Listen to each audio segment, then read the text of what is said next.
please, Mr. Andy. Thank you. Hi everyone, hope you had a good lunch. So this will be session 5 where I talk about the global framework for startups. So this is what I will cover today,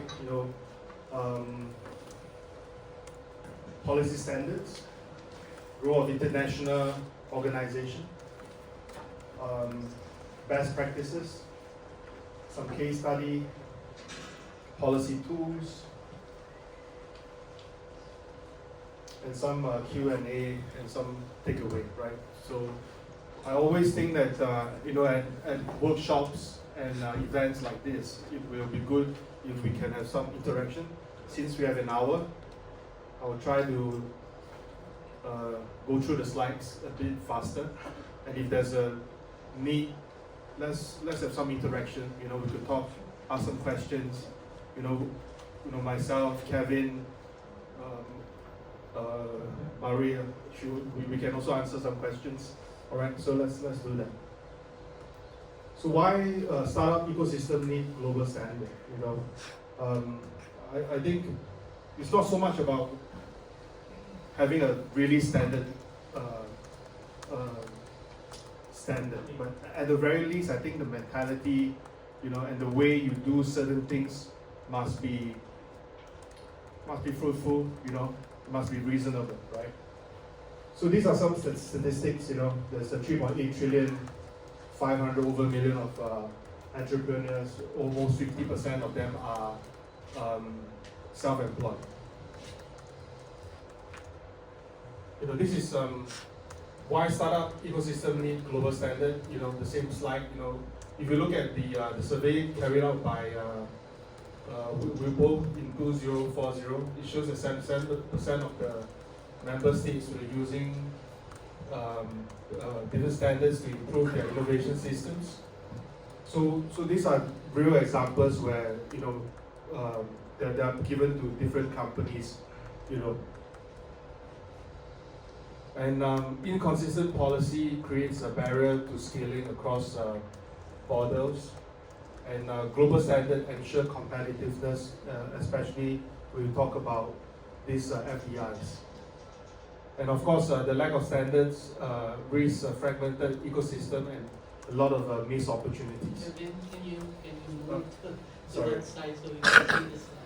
You'll be good. I can cut down my weight as well. All right, so the kind of economic impact, for startup, they contribute about 10 to 20% to GDP in a lot of these leading countries. Policy-driven ecosystem, you can see a higher inflow in terms of FDI. Based on the 2024 data, countries with clear startup policies have about 15% higher in terms of VC funding. Germany, for example, the startup policy boosted ecosystem by 12%. A weak policy leads to brain drain and capital fund. I think this is a very true state of how for example, the VC world is doing. So when I and my team, we invest in different companies, for example, together. Some of them is together with government led funds, or even government-led grants. We often look at very specific things, for us to take a step up to put up our investment.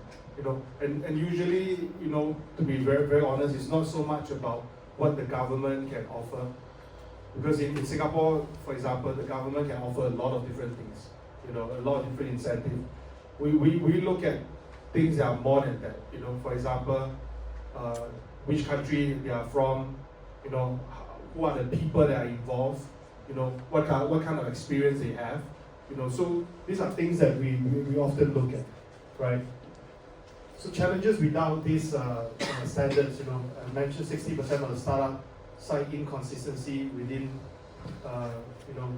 within this barrier of tax policy, right? So if you are investing in a company that is based in a more tax-friendly environment, things are all more clearer for you, and that would definitely increase the chances. If not, then these become a challenge. Some of which they are lack of IP protection for investors. So in the past, some of my friends will say that, hey, let's not invest in China, for example. The IP, can be a bit loose. But to be honest, I think different countries have different problems. So you still go back on what are the steps that you take to protect it, right? What are some of these proprietary technology that you are trying to protect? Right, so in the tech world, there's a lot of different things that the entrepreneur or the founders they want to try to protect, right? Maybe certain steps of it are actually patented. Whether this can be endorsed or enforced, in the countries that they are going to operate in, will be a big question mark.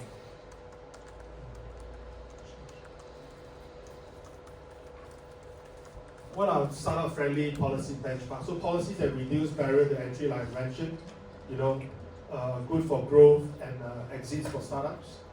Key areas that I really look at would be tax incentives, IP protection, funding, regular ease, and if you look at this APEX-E report, the benchmark including lab to startup conversion metrics are actually very important. But these are all very much on the theory basis.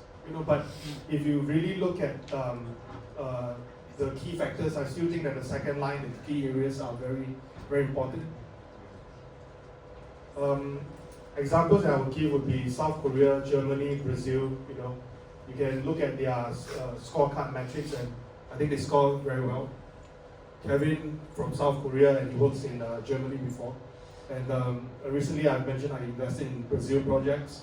So all these kind of environment or countries, they are all more friendly, right? So if you look at Korean startup scene was behind Germany in the early 2010. At this time, startups were not yet part of these Korean economic priorities. Then Seoul started investing aggressively, and then starting to give very, I would say, lucrative startup policy and incentive. And that created the Korean startup ecosystem during that time. And as a percentage of the GDP, now it stands about 9.8 versus 5.2 for Germany. And with Germany and Korea respectively positioned 5th and 9th in terms of the lab to startup conversion ranking. So these are real facts, and people got to look at all these different countries as a good form of case study. So this is the lab to startup ecosystem as highlighted in these G20 countries. So there's a US, UK. I mean, these are still the usual suspects that we often see. So South Korea is definitely a big force. So the goal for all these policy is to create predictable, scalable environment for startups. And usually what we see is there will be an impact of about 25% in terms of this startup formation. Again, going back to some of the key examples that I've highlighted, tax incentive, so reduce corporate tax for startup, that is a really good thing. Even in Singapore, I would consider very low tax. My example here is Ireland, about 12.5%. IP protection, I think in terms of the EU patent system, I think that is fairly friendly. Funding access would be government grant and VC tax break. I think many countries right now, they offer similar scheme. Of course, I still think Singapore has a little bit of edge over that.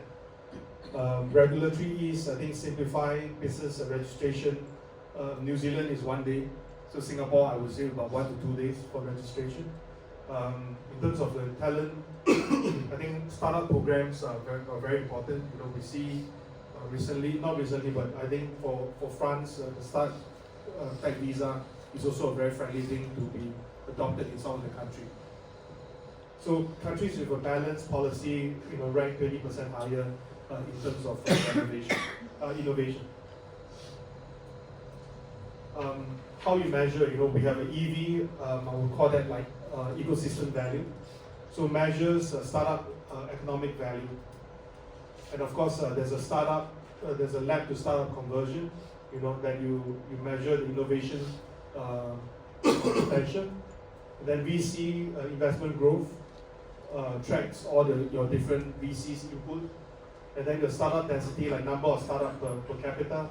And last but not least, the FDI inflow. So that's also an indication of how the global investors are looking at for your these projects. So example, the Singapore EV grew about 18% due to policy clarity. And I'm not going to the strong details. Like I said, I'm not here to sell Singapore, but I think the EV is measured by the startup valuations, and then their exit values and so forth, and it reached about 144 billion between 2021 to 2023. So these are some numbers that you could use it for reference. Why benchmark matters in today's context? I think every one of us here, we need some outcome, need some benchmark, and I think enable cross-country comparison for policy improvement. And that is also one of the reasons why we are all here. We are here to exchange some of these maybe ideas, some of these things that you have in mind. It helps also attract global investors by signaling this stability. So, and also the benchmark ecosystem, you see about 30% more in Series A deals. In fact, if you look at specific regions, this number can be as high as about 40 to 50%. So after my current trip, I'm going to Dubai. So we are also looking at investments within the UAE region, and based on that, I think it's about 40%. So we've fostered more innovation by aligning policies, and we reduce the policy experimentation costs for the government. It's also not just for the government, it's actually for the whole ecosystem, whether you are a investor, whether you are the academic or you are the research institution. There's a lot of things that can be reduced if you have very clear policies and benchmarking. So case study would be the EU Startup Nation Standard. So launched in 2020 by EU, European Commission. So the goal is to harmonize startup across 27 EU member states. Key benchmark, talent retention, funding, regulatory simplicity. Impact is about 15% increase in EU startup funding in the 3 years. And it's supported by the Europe Startup Nation Alliance since 2021. So all these best practices have been successfully implemented in at least their member state. And in my context, we actually have a lot of this business mission, to visit this organization to learn the best practice from them. So, for example, in Singapore, there are associations that conduct business mission to learn about what they are trying to do and what kind of things we can learn from them, in the longer run. So the role of international organization in this settings, APO is an international organization. That's the reason why we are all here. I think the power of international organizations like the OECD, World Bank, they help to shape most part of the global policies, because they are actually operating across different regions, continents, and so forth, and they provide the best data-driven insights and best practices. Most of them, they are very open. They will share them via reports and so forth. And some of the more hardworking associations, they will try to conduct their own workshops locally just to reinforce some of these statistics that they have. So, for example, in 2024, OECD's 38 member countries account for about 39.8% of the global GDP, and then World Bank will collaborate with a startup link, by building different workshops, on a regional basis, and WIPO as well. They influence about 75% of the member state in terms of innovation policies. All these things that they are trying to do is just to make sure that we have a proper standard and some guidelines for you to understand, how all these policies could help, in your context. OECD is a contribution to startup. We talk about their startup and scale-up policies. They undertake assessment of the startup and scale-up policies for specific countries, and then provide them with reports, provide them with experts, to interact with them, to find out what are some of the areas that can be improved, so on and so on, right? So these are some of the support that they will have, in terms of incubation, acceleration, business development services for startups and SME. In particular, for the business development services, sometimes most of us, we are always looking at, well, okay, the business is good, right? The business has funding, but far and few, institutions or these maybe even not-for-profit organizations, they teach them how to do business development. A lot more skill-based kind of tools or skills are actually missing. So I think I really like what they are doing. So they also have different kind of talent qualifying innovation measures, right? So this is called PISA, which is the OECD program for international student assessment, and they aim to provide countries with understanding of their students' skills and competency, which can be used to inform policy decisions and improve education system. So they also try to evaluate the students' performance, like creative thinking, digital literacy, so forth and so on. So they start this from young, from the student level, just to make sure that students are being nurtured into the environment.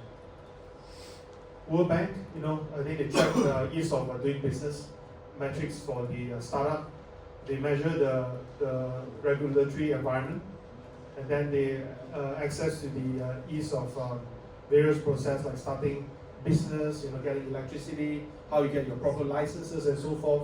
And they aim to provide objective measures of business regulations and enforcement.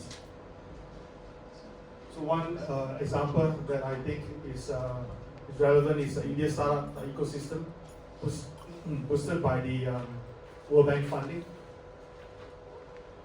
So the World Bank actually supports them, in terms of modernizing the agriculture system, while the local Startup India program also helps in terms of funding, incentive, and simplifying the whole process.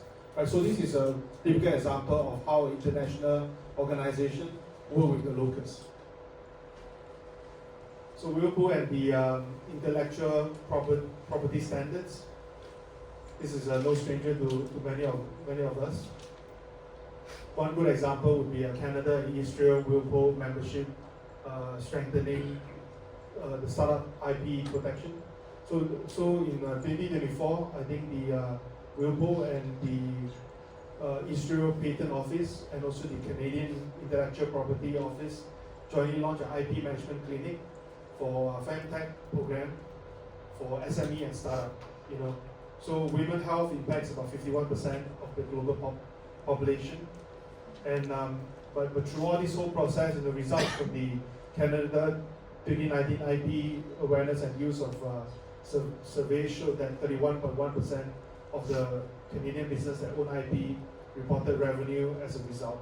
So this whole process is always being tracked, and if you follow the right kind of standards in terms of IP, for example, this time you will probably get similar results. So, of course, because of what they are doing, they promote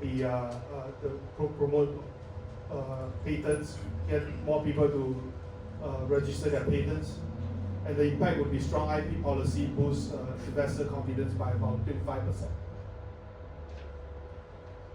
Other organizations would be the startup genomes. They they publish global startup ecosystem reports.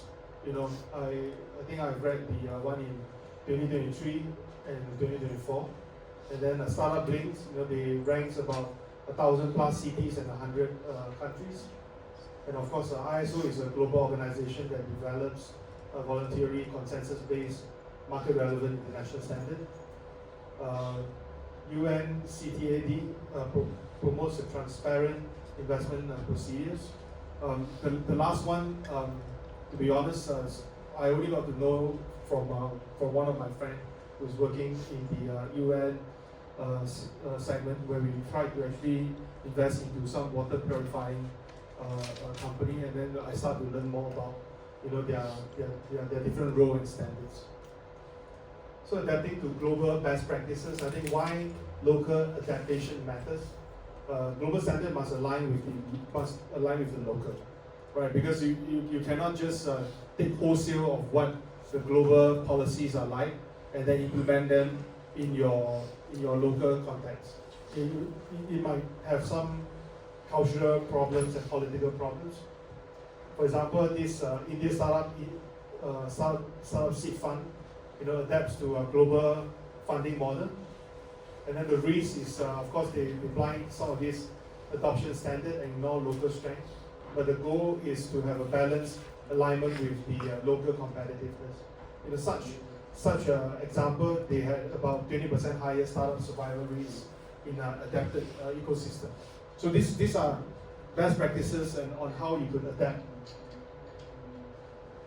So these are some of the steps, you know. So look at the local needs, you know, use the benchmark that is available globally, engage with the stakeholders in a different startup, pilot different policies, including doing tests with a small scale to reform before scaling up. And of course, monitor the impact, look at how the VC growth metrics to really evaluate. One example would be the Brazil's policy adaptation doubled startup density. So this is all real, and they are all right now at this current moment. For example, in Brazil, where I invested in a cryptocurrency company, you know, they are very much supported by the local community, and they are all really pushing this because they felt that, you know, a lot of these global best practices are all being implemented in the project, and to them this is a win-win. Win-win practice. Again, India localized policy success. You know, look at the Startup India initiative.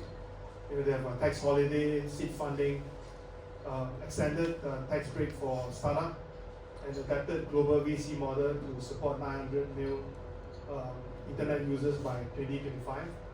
And the results in the last year was about 6.3 ecosystem growth. And some of these lessons that I want to share would be local consumer base actually drive a lot of policy customization. So again, it goes back to the same point. You know, just don't get wholesale global policies. Try to use some of this local adaptation to customize it so that it will fit to your startup ecosystem. So there are some challenges as well. You know, bureaucratic resistance slow down a lot of this policy implementation. You know, and 50% of the catching up economies face a lot of different corruption issues.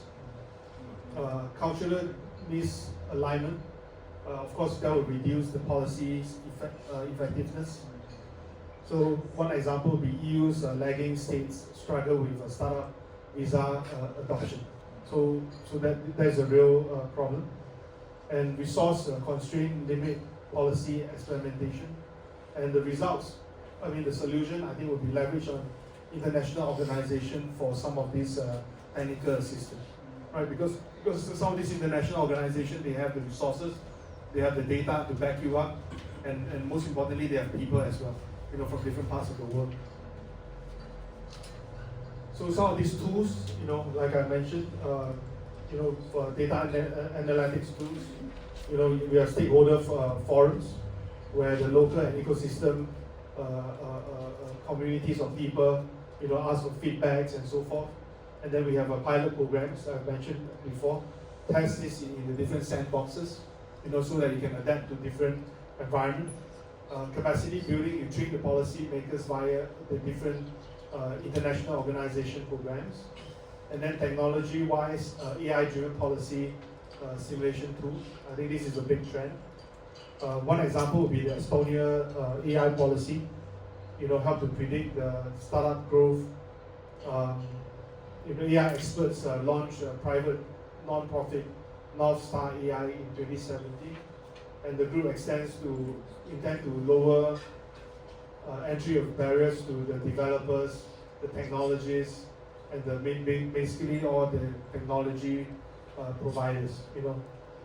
The other example would be Starship is one of the they built the world's first autonomous last mile package delivery robot. These are all in Estonia.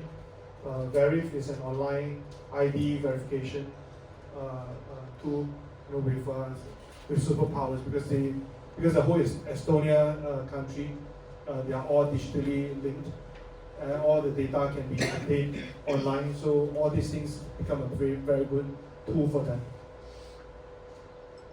So some of the case studies of successful policy framework.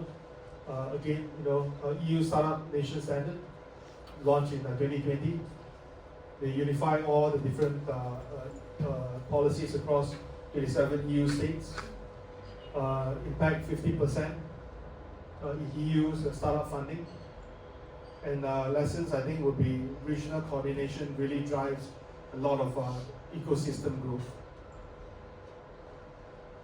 Some of the key policies, that mentioned, because a lot of these things are, although it happen in different regions or countries, a lot of these components are the same. One thing that I would like to highlight would be the talent mobility. EU-wide startup visa programs are actually popular within EU, and it's very welcoming. And that would actually help a lot in the key policies that are being made. Again, the different challenges are almost the same. Key highlight would also be the disparity between the developed and lagging EU countries. So again, localization is something that is really important in this scenario. Case study 2 will be from Israel. They are known as the startup nation, with 4.3% in R&D spend of GDP. First step to becoming the startup nation begins in mid-1980s. Israel Innovation Authority, they funds incubator, provide grants. If you look at the past, there's a YOSMA program in 1993. It's a categorized. This is a fast way to build the whole VC industry. As of 2024, there are 863 active investors and 66% from the global environment. So the lessons here is a government-led funding sparks ecosystem growth. So if the government is the one leading this, like in the case of South Korea, Singapore, for example, and even Israel, I think the success rate for growth would be very high. Again, key elements, they actually provide grants matching up to about 90% of the R&D costs in Israel. Incubators, they have this technological incubation program for immigrants. They have a VC support up to 100 mil. And the top 70 Israel tech companies traded on NASDAQ rose about 15.8% in 2024. Some of the examples would be SanDisk, and of course they have the very old instant messenger that was born in Israel called ICQ. So there's a lot of different startup components that goes into this whole Israel framework. So some of the challenges here is geopolitical tension, reduce the FDI, labor shortages, high cost of living will deter a lot of global talent retention. So the solution was still going back to the framework that we talked about previously, is you need to strengthen your IP, and then you need to diversify your talent sources. Israel AI market is expected to grow at a compound annual growth rate of about 28.33% from 2024 through 2030. So in these 6 years. And IMF projects Israel economy will grow for about 3.2% in 2025 and 3.6% in 2026. So we can take a look at that in the end of the year. Comparative analysis of the case study. So EU, I think, is more about regional harmonization and mobility of talent. Israel will be more of a government-led R&D emphasis and resources. South Korea, I think, is more from a strategic investment standpoint, and they are also developing themselves as the tech hub. Some of these common strengths they are all data-driven design policies. These are not things that they just anyhow do a survey and so forth. The common challenges will be balancing between the local and global needs. This problem has been ongoing. The only way, in my humble opinion, is to find ways to reduce it if you have good components.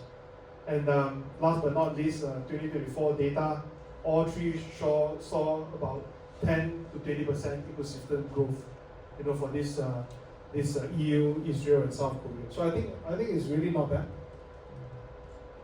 So these are some of the tools for cross-border collaboration, right? I think why it matters, because it enables knowledge sharing, and collaborative method, as mentioned, it increases the number of VCs.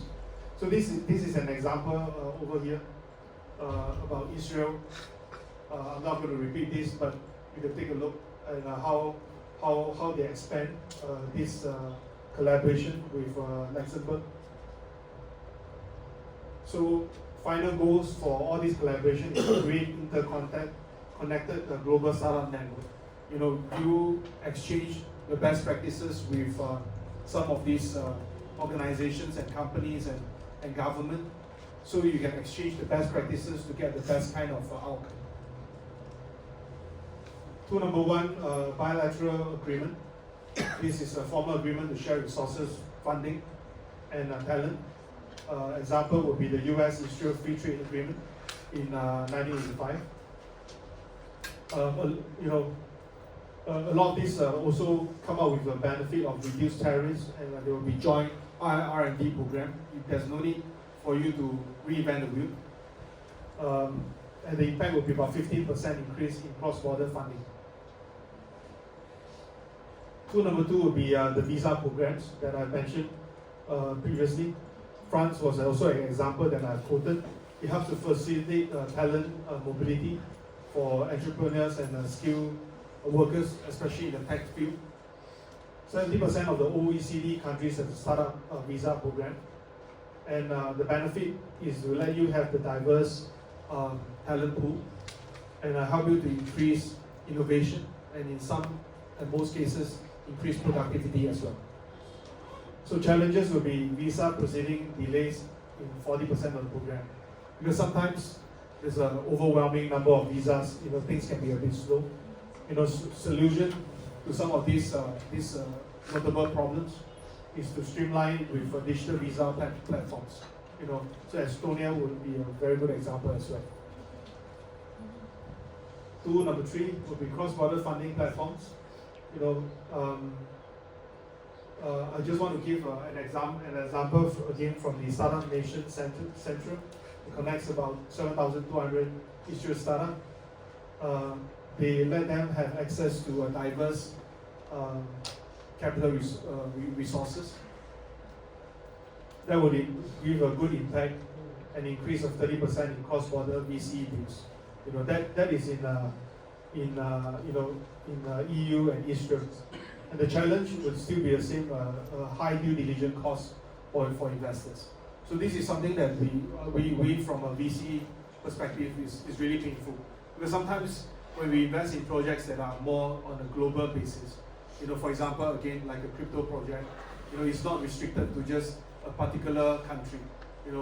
the due diligence cost can be high because sometimes some of my team members got to fly down to specific countries just to know what exactly they are doing and are they really what they are saying they are on LinkedIn. Because LinkedIn, you can put anything that you want, right? So these are the cost is actually a lot higher. Policy sandboxes for collaboration. So test innovative policy in controlled environment. South Korea fintech sandbox, I think is a notable one. It helps to reduce a lot of policy failures, and 50% of the top ecosystem uses a sandbox. And the impact will be 20% faster policy adoption in collaborative ecosystems. Again, Singapore Smart Nation Sandbox for AI startup is actively pushing a lot of new startup companies who are keen to integrate with AI into our system. So they provide a constant flow of information, they provide a constant flow of a testing ground for them to test within a controlled environment. Tool number 5, global innovation networks. So I mentioned before, there are many different kind of startup platforms like Startup Europe. What they usually do is they promote a stronger level of knowledge sharing, promote the joint ventures, and the impact again, increase about 15% in cross-border startup exits because of how the whole network is connected. I think the challenging part will be coordinating with a diverse pool of stakeholders. Because in the past, a lot of these government policies, for example, they only need to deal with what they see locally, but because of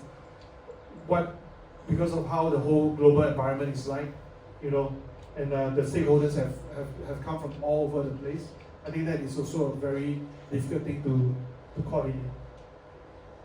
So Israel-Luxembourg collaboration is a strategic delegation by the Startup Nation Center to Luxembourg, focus on automotives. Policy will be joint funding, joint talent exchange programs. And in 2024, there were 10 new partnerships. So lessons is targeted collaboration, actually amplifying the whole ecosystem strength. And because of what is being done in 2024, 2025, what they are doing would be expanded into the AI and the clean tech sector. So the challenges again in all these cross-border are always the same thing, from regulatory issues to tax to cultural differences that can stop a lot of good partnership. So if we are able to harmonize all these standards, via some of these international organizations that I mentioned, that would definitely help. Measuring collaborative success, using metrics like cross-border VC deals, like tools like GSER, they will help to track all the different collaboration impact. And again, some of these statistics are collaborative ecosystem. You can see about 25% higher in ecosystem value. And the impact will be data-driven collaboration strategies. So again, it goes back to the same framework that we are talking about. So some of the key takeaways and action. So I think key takeaway is a policy standard. In terms of policy standard, will be global benchmark, so they can drive economic competitiveness. Tax and IP and funding policies are really critical. International organization provide the framework for alignment and for references. And the action will be adopt data-driven benchmark tools. As for international organization, I think the action is to leverage on all these organizations for technical assistance and also for different data points.